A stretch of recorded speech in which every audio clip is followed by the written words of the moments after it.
Hello friends, welcome to Time Education point.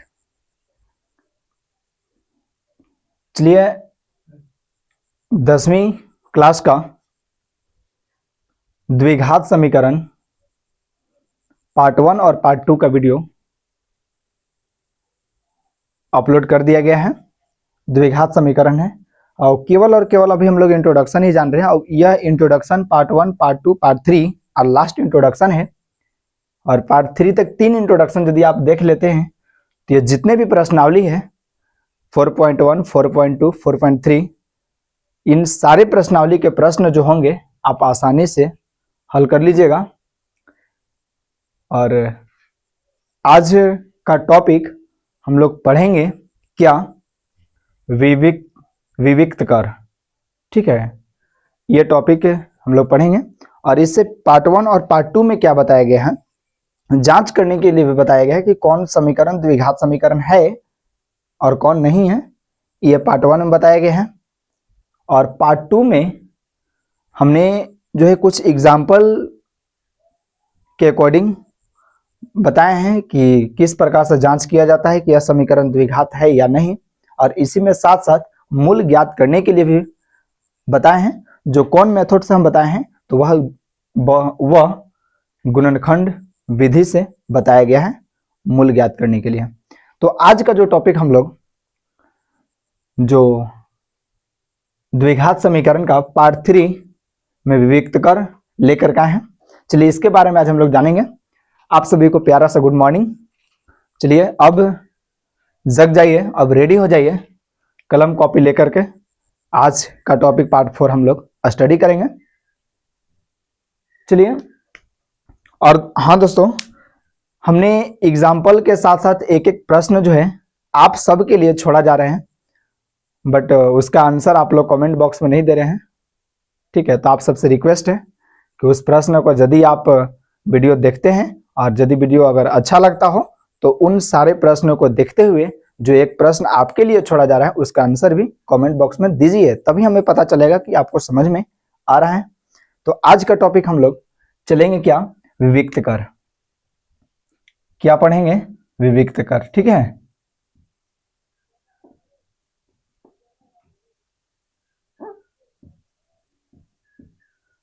देखिए यही topic आज हम लोग पढ़ने वाले हैं, विविक्त कर। इसको इंग्लिश में डिस्क्रिमिनेंट भी कहते हैं। ठीक है, तो इससे संबंधित हम लोग जानेंगे कि विविक्त कर क्या है। मान लीजिए कि ax² plus bx plus c equal 0 इस रूप का कोई भी एक द्विघात समीकरण है।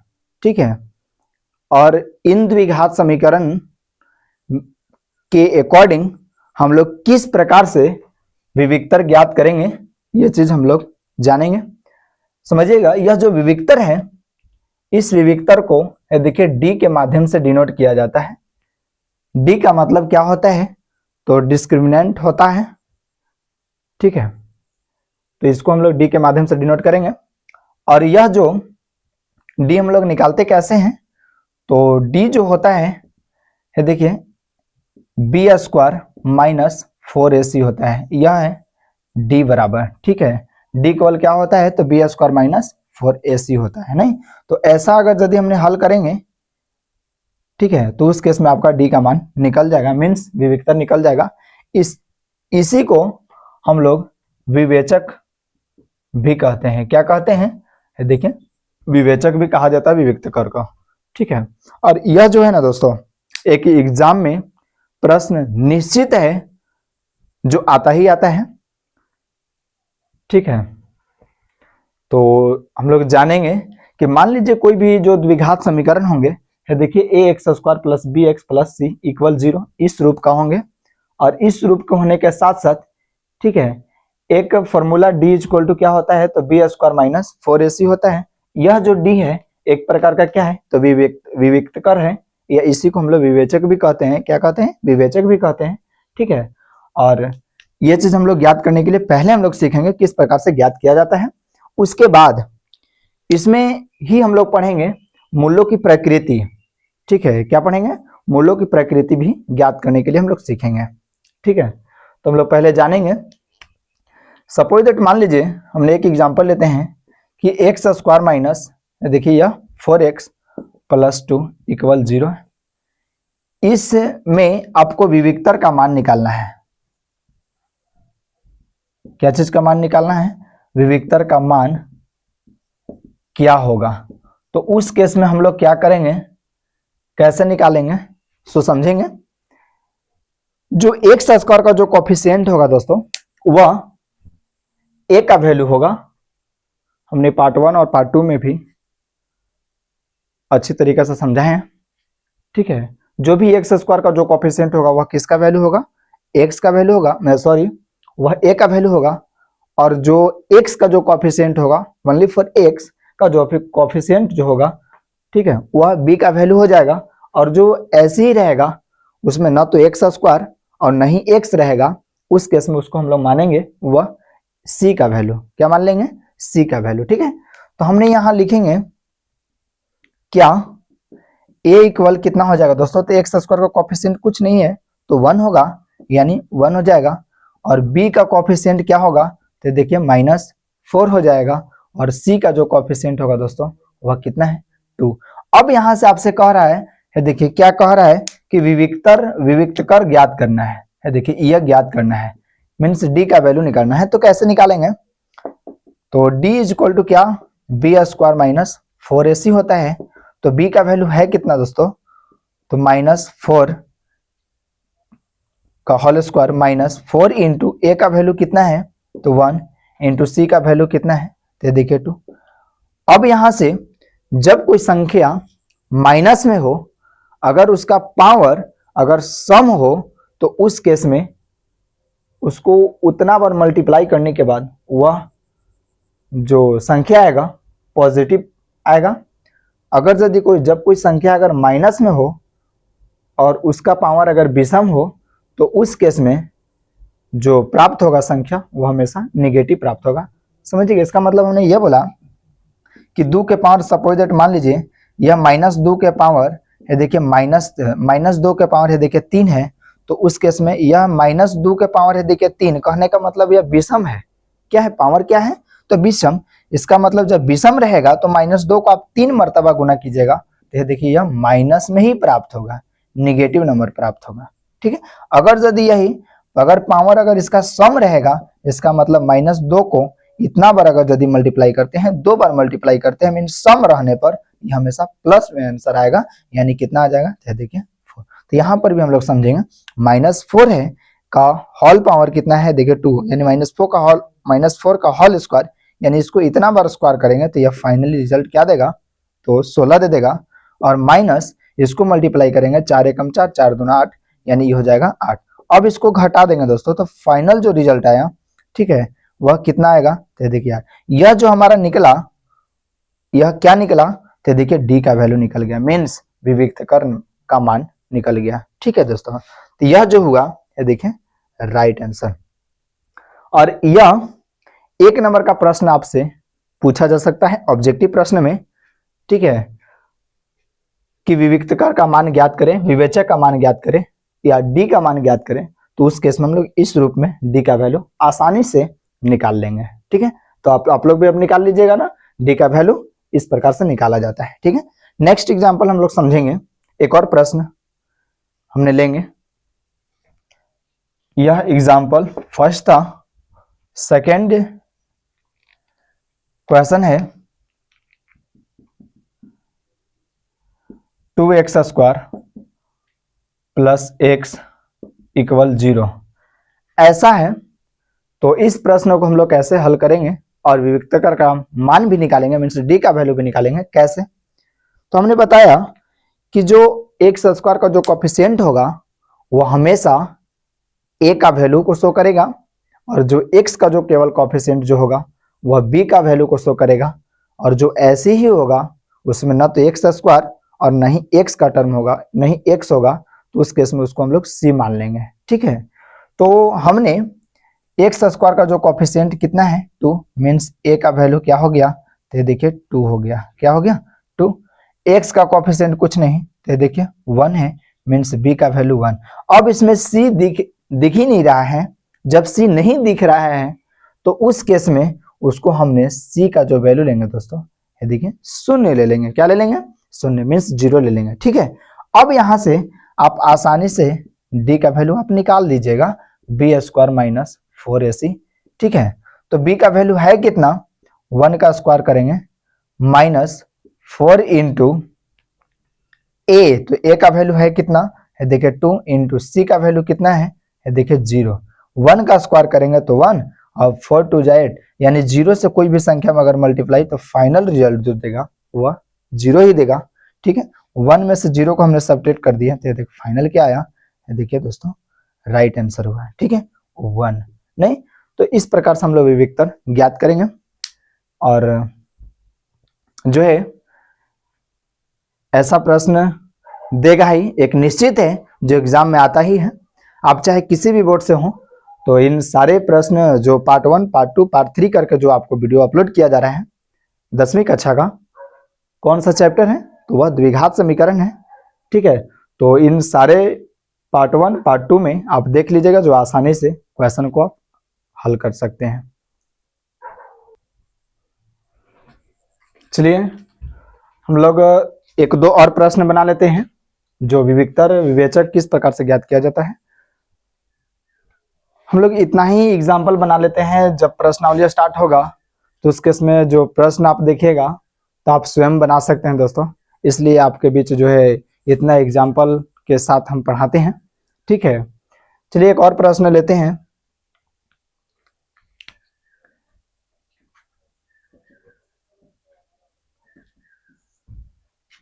To X square minus 2 root 2x plus 3 equal 0 विवेक्तर ज्ञात करें। विविक्तकर, विवेचक यानी डी का मान निकालना है दोस्तों। ठीक है, कैसे निकालेंगे? तो सबसे पहले इस प्रश्न में हम लोग ए, बी और सी का मान निकालेंगे। ठीक है, तो ए, बी, सी का मान क्या होगा, तो ये आप लोग भी बता सकते हैं। ए का वैल्यू क्या होगा दोस्तों? तो ए बराबर हो जाएगा, देखिए 2x स्क्वायर का जो कोफिशिएंट होगा वह ए का मान होगा, और x का जो कोफिशिएंट होगा वह किसका वैल्यू? तो देखिए b का, यानी माइनस 2 रूट 2 होगा, और c का जो वैल्यू होगा दोस्तों ये देखिए 3 हो जाएगा। ठीक है, तो अब यहाँ से हम लोग को क्या निकालना है? तो देखिए विविक्तकर निकालना है, मीन्स विवेचक निकालना है, डी निकालना है। तो कैसे निकालेंगे? तो चूंकि डी इक्वल क्या, तो बी स्क्वायर माइनस 4ac होता है। b का वैल्यू है कितना? तो माइनस 2 रूट 2 का क्या होल स्क्वायर, और माइनस 4 इंटू ए है, मीन्स कितना 2 इंटू सी का वैल्यू कितना है 3। अब यहाँ से ये माइनस 2 रूट 2 का होल स्क्वायर है, इसका मतलब कैसे निकालेंगे? माइनस 2 रूट 2 का होल स्क्वायर इक्वल टू कैसे? तो माइनस 2 का भी स्क्वायर करेंगे दोस्तों, यह क्या बनेगा? 4 हो जाएगा। अब ये रूट 2 का स्क्वायर करेंगे तो स्क्वायर से रूट कट जाएगा, तो फाइनल क्या आएगा? ये देखिए 2 आ जाएगा। तो यहाँ हम लोग मल्टीप्लाई कर देंगे तो 4 2 जा 8, यानी इसको हम लोग स्क्वायर किए तो आया कितना? ये देखिए 8 आ जाएगा, और माइनस इसको मल्टीप्लाई करेंगे 4 2 8, 8 3 ये देखिए 24, इसको है ना अब घटा देंगे दोस्तों, तो यह कितना आ जाएगा? देखिए माइनस 16। कितना आ जाएगा? माइनस 16। तो यह जो हुआ ये देखिए राइट आंसर है दोस्तों। ठीक है, और एक और प्रश्न अभी हम लोग बनाएंगे। ठीक है, एक और प्रश्न हम लोग बनाएंगे। ठीक है, यह है for example 2x square minus x plus 1/8 equal 0, ऐसा भी प्रश्न रहेगा। और इस प्रकार के प्रश्न में भी हम लोग हल करेंगे और डी का मान निकालेंगे। कैसे? तो चलिए पहले आप ए, बी और सी मान निकालने के लिए आप लोग सीख लिए होंगे, तो आप लोग निकाल सकते हैं। कैसे? तो ए का वैल्यू क्या होगा दोस्तों? जो एक्स स्क्वायर का जो कोफिशिएंट है वह हो जाएगा ए का वैल्यू, और बी का जो वैल्यू होगा वह कितना, यानी एक्स है केवल, तो एक्स का जो कोफिशिएंट होगा कुछ नहीं, इसका मतलब 1 होगा, यानी एक्स का जो बी का जो वैल्यू है दोस्तों यह -1 हो जाएगा, और सी का जो मान होगा वह कितना है? तो 1/8 है, 1/8 है। ठीक है, तो अब यहाँ से हम लोग क्या करेंगे? ये देखिए निकालेंगे, विविक्त कर निकालेंगे, विवेचक का मान निकालना है। तो हम लोग कैसे निकालेंगे, ये देखिए डी का मान फाइंड आउट करना है। तो डी इक्वल टू क्या होता है, तो बी स्क्वायर माइनस 4ac होता है। ठीक है, जब बी स्क्वायर माइनस 4ac होता है तो यहाँ से हम लोग यह जो वैल्यू यहाँ दिया हुआ है इसका वैल्यू इसमें पुट कर देंगे। तो क्या हो जाएगा, बी का वैल्यू है कितना, -1 का स्क्वायर, -4 इंटू ए का वैल्यू कितना है 2 इंटू सी का वैल्यू कितना 1 अपन देखिए 8 है। इसको काट देंगे दोस्तों, 2 चौके 8, 4 से 4 कैंसिल, तो -1 का स्क्वायर करेंगे तो यह हो गया 1 और माइनस कितना होगा, ठीक है, माइनस इधर कितना बचा 1, यानी 1 में से 1 जाएगा दोस्तों, तो यह फाइंड कितना आया आंसर, देखिए 0 आया, यानी डी का वैल्यू निकल करके आ गया कितना, 0 आ गया। ठीक है, चलिए अब हम लोग डी निकालने के लिए, विविक्त कर निकालने के लिए आपको बता दिया गया है। अब यहां से हम लोग क्या सीखेंगे, मूलों की प्रकृति, ठीक है, निकालने के लिए भी जानेंगे कि मूल किस प्रकार से ज्ञात किया जाता है, गुणनखंड विधि से नहीं, यहां पर हम लोग को निकालना है किस विधि से, तो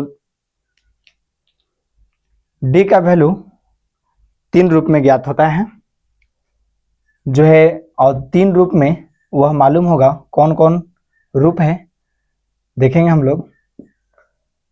पहला है कि डी का जो वैल्यू होगा वह क्या होगा, ये देखिए धनात्मक होगा, और दूसरा जो होगा ये देखिए डी का वैल्यू जो होगा है ना वह है ऋणात्मक, क्या ऋणात्मक होगा, और तीसरा जो है वह 0 होगा, क्या होगा 0। ठीक है, यह 3 रूप में होगा, धनात्मक और 0 होगा, तो इस केस में हम लोग कह सकते हैं कि जो मूल होगा ना, जो मूल वह कौन सा मूल होगा, तो वह वास्तविक मूल होते हैं। कौन सा मूल होते हैं, तो वास्तविक मूल होते हैं। ठीक है, और इसमें भी क्या है कि इसमें भी जो मूल होते हैं ये देखिए वास्तविक मूल होते हैं। कौन मूल होते हैं, तो वास्तविक। यह जो वास्तविक मूल कहने का मतलब यह समान होते हैं, और मूल जो एक इसमें भी है कि मूल वास्तविक, यानी इसमें क्या होते हैं, असमान होते हैं। क्या होते हैं, असमान, असमान होते हैं, और यह ऋणात्मक आएगा। ठीक है, तो इस केस में हम लोग कह सकते हैं कि यह जो है वास्तविक मूल, वास्तविक मूल नहीं होते हैं, वास्तविक मूल नहीं होते। इसी को हम लोग क्या कहते हैं, ये देखिए काल्पनिक मूल भी कहते हैं। क्या कहते हैं, काल्पनिक, काल्पनिक मूल, क्या कहते हैं इसको, तो काल्पनिक मूल कहते हैं। अब यहां पर समझेंगे जो है मूल 2 केस में ही मूल ज्ञात किया जा सकता है। पहला कि यदि अगर डी का वैल्यू अगर प्लस आएगा उस केस में हम लोग मूल ज्ञात कर सकते हैं। ठीक है, अगर यदि डी का वैल्यू अगर 0 के इक्वल आएगा तो उस केस में मूल जो है ज्ञात किया जा सकता है। ठीक है, लेकिन यदि अगर डी का वैल्यू, ठीक है, अगर निगेटिव आएगा तो उस केस में हम लोग मूल नहीं ज्ञात कर सकते हैं। ठीक है, तो जानेंगे यह जो है, देखिए एक हमने एग्जाम्पल लिया, वह एग्जाम्पल क्या है, 3 केस इसको इस रूप में भी लिख सकते हैं। पहला केस कि डी का जो वैल्यू है means B square minus 4ac, 4ac का जो वैल्यू है ये देखिए क्या है, 0 से बड़ा, 0 से बड़ा रहेगा यानी प्लस में रहेगा। ठीक है, इसको हम लोग ऐसे भी लिख सकते हैं, देखिए इस रूप में भी हम लोग लिख सकते हैं। ठीक है, तो इस केस में भी मूल ज्ञात किया जा सकता है। दूसरा केस क्या है कि यदि डी का मान अगर 0 के अगर इक्वल आता है तो उस केस में भी मूल ज्ञात किया जा सकता है। ठीक है, यानी इसको ऐसे भी लिख सकते हैं, B square minus 4ac equal 0। और थर्ड जो है, ठीक है, यह डी का जो वैल्यू होगा means B square minus 4ac का जो वैल्यू होगा वह 0 से क्या होगा, छोटा होगा, तो उस केस में इसको ऐसे भी लिख सकते हैं डी, देखिए इस रूप में भी हम लोग लिख सकते हैं। तो यह 2 केस रहेगा तो उस केस में ही मूल ज्ञात किया जा सकता है, अन्यथा डी का वैल्यू अगर 0 से अगर छोटा मीन्स निगेटिव रहेगा तो उस केस में मूल नहीं ज्ञात करेंगे। अब यहाँ पर, ठीक है, अब यहाँ पर मूल ज्ञात करने के लिए एक जो सूत्र होता है वह सूत्र क्या है, देखिए मूलों का है ना, हम लोग प्रकृति, यह 3 प्रकृति है, एक मूल वास्तविक और एक मूल वास्तविक नहीं होते हैं, इसे काल्पनिक मूल भी कहते हैं, और एक मूल वास्तविक होते हैं जो समान होते हैं। ठीक है, तो x इक्वल टू एक सूत्र होता है -b plus minus over root B square minus 4ac, ठीक है, वो अपन में क्या होता है, तो ये देखिए 2a होता है। यहाँ से हम लोग ऐसे भी लिख सकते हैं, ठीक है, minus B plus minus over root B square minus 4ac के जगह पर क्या होता है दोस्तों, तो B square minus 4ac equal क्या है, देखिए डी के समान होता है। यहाँ पर हमने क्या लिख दिया, डी लिख दिया और अपन में 2a। अब यहाँ पर जो मूल प्राप्त होगा, याद रखिएगा दो ही मूल प्राप्त होते हैं, एक प्लस में और दूसरा माइनस में, ठीक है ना। तो दो मूल प्राप्त हो गए, तो यहाँ से हम लोग लिखेंगे माइनस बी प्लस एक बार ले लेंगे, ये देखिए 2a, और एक मर्तबा हम लोग माइनस ले लेंगे, ये देखिए इस रूप का यह क्या है, मूल। यानी मूल जो ज्ञात होता है, ये देखिए 3 करने प्लस माइनस और शून्य, ठीक है। एक हमने एग्जाम्पल लेते हैं, ठीक है, एक एग्जाम्पल है, देखिए एक्स स्क्वायर प्लस 5x और प्लस 4 इक्वल 0। इस केस में आपको बताना है कि मूलों की प्रकृति, ठीक है, मूल ज्ञात करना है। तो मूल कैसे ज्ञात करेंगे, तो पहले इसमें हम लोग जांच करेंगे कि मूलों की इन तीन प्रकृति में से क्या है, क्या मूल वास्तविक है यानी असमान है, क्या मूल वास्तविक नहीं है, और मूल वास्तविक है जो समान है। तो ये तीन केस में से हम लोग पहले जांच कर लेंगे, ठीक है। तो हम लोग कैसे जांच करेंगे समझिएगा, ये जांच करने के लिए भी बताया गया है। तो a का वैल्यू क्या है, तो एक्स स्क्वायर का जो कोफिशिएंट है वह क्या होगा, तो ये देखिए 1 होगा, और b का वैल्यू क्या होगा, जो x का जो कोफिशिएंट होगा वह देखिए b का वैल्यू हो जाएगा, और c का जो वैल्यू होगा वह क्या होगा, देखिए 4 होगा। अब यहाँ से पहले आप d का मान निकालेंगे, ठीक है, ठीक है, क्या क्या चीज का मान निकालेंगे, d का मान निकालेंगे, ठीक है। तो d इक्वल टू क्या होता है, तो बी स्क्वायर माइनस 4ac। चलिए b का वैल्यू है कितना, तो ये देखिए 5 का स्क्वायर माइनस 4 इंटू ए का वैल्यू कितना 1 इंटू सी का वैल्यू 4 हो गया। तो 5 का स्क्वायर करेंगे तो 25, और 4 एकम 4, 4 चौके 16, यानी इसको आया कितना, तो ये देखिए 25 में 16 जाएगा, तो ये देखिए 9। क्या चीज का वैल्यू आया दोस्तों, तो ये देखिए डी का मान निकल गया। जो डी का मान निकला वह क्या प्लस में आया है या माइनस में, तो प्लस में आया है, यानी डी का जो वैल्यू है वह क्या है, शून्य से बड़ा है, वह क्या है, शून्य से बड़ा है। जब इस केस में अगर ऐसा रहता है तो हम लोग कह सकते हैं कि वह मूल जो है क्या है, धनात्मक है, क्या है, धनात्मक। जब धनात्मक आएगा या शून्य के इक्वल आएगा उस केस में ही मूल ज्ञात किया जा सकता है, ठीक है। जब ऐसा रहा तो अब यहाँ से हम लोग क्या करेंगे, मूल ज्ञात करेंगे, ठीक है। तो x इक्वल टू क्या होता है, minus B plus minus root D अपन, ये देखिए 2। यहाँ d इसलिए लिखे चूंकि आप d का मान यहाँ ज्ञात कर चुके हैं, ठीक है। अब यहाँ से हल कर देंगे हम लोग, नहीं तो क्या हो जाएगा, सो समझेंगे, ठीक है। x equal to minus B का वैल्यू है कितना दोस्तों, तो ये देखिए 5 है, प्लस माइनस ओवर डी का मान आया कितना है, तो ये देखिए 9 है, अपन 2 इंटू ए का वैल्यू कितना है, तो ए का वैल्यू है देखिए 1 है। तो यहाँ से हम लोग अब क्या करेंगे, हल कर देंगे, x equal to -5 plus minus लिखेंगे, है ना, 9 का वर्ग यहाँ रूट में है तो 9 का वर्ग क्या हो जाएगा, ये देखिए 3 हो जाएगा, और बटा में 2 एकम देखिए 2।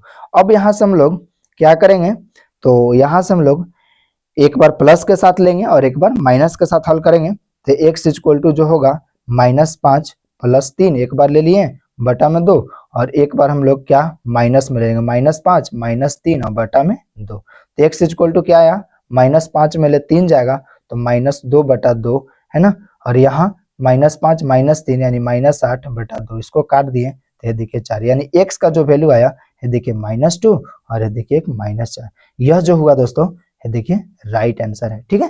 तो इस प्रकार से हम लोग मूल ज्ञात करेंगे द्विघात समीकरण सूत्र के माध्यम से, ठीक है। तो यह डी का 3 स्थिति है, ठीक है, धनात्मक, ऋणात्मक और शून्य। किस स्थिति में ये भी बताएगा किस स्थिति में मूल ज्ञात किया जा सकता है यदि आप इस रूल के अकॉर्डिंग हल करते हैं तो, ठीक है। यदि अगर वीडियो अच्छा लगा हो तो लाइक शेयर और कमेंट जरूर करिएगा। और एक जो प्रश्न है वो आप लोग के लिए छोड़ा जा रहा है, जो उस प्रश्न का आंसर इसी विधि के माध्यम से हल करके कमेंट बॉक्स में बताना है। वह प्रश्न है क्या, x2x² प्लस 5x और प्लस 3 इक्वल 0। इस प्रश्न को आप लोग हल कीजिएगा और साथ साथ x का वैल्यू निकालना है, ठीक है, x का वैल्यू निकालना है, ठीक है। ये भी जांच कर लीजिएगा क्या मूलों की प्रकृति क्या है ना, हाँ, धनात्मक आ रहा है या ऋणात्मक या शून्य, ठीक है दोस्तों। Thank you. तो अब जो है इंट्रोडक्शन आपका कंप्लीटेड कर दिया गया है द्विघात समीकरण का। तो जितने भी इंट्रोडक्शन किया गया और साथ साथ उदाहरण भी बताया गया, तो अगर यदि पार्ट 1, पार्ट 2, पार्ट 3 तीनों पार्ट अगर देख लेते हैं तो द्विघात समीकरण का कोई भी प्रश्न यदि अगर आपको मिलता है, उस प्रश्न को आप आसानी से हल कर लीजिएगा। ठीक है, तो इसलिए आप लोग इंट्रोडक्शन देखना बहुत जरूरी है। इंट्रोडक्शन देख लीजिएगा, क्वेश्चन आसानी से सॉल्व हो जाएगा। Thank you.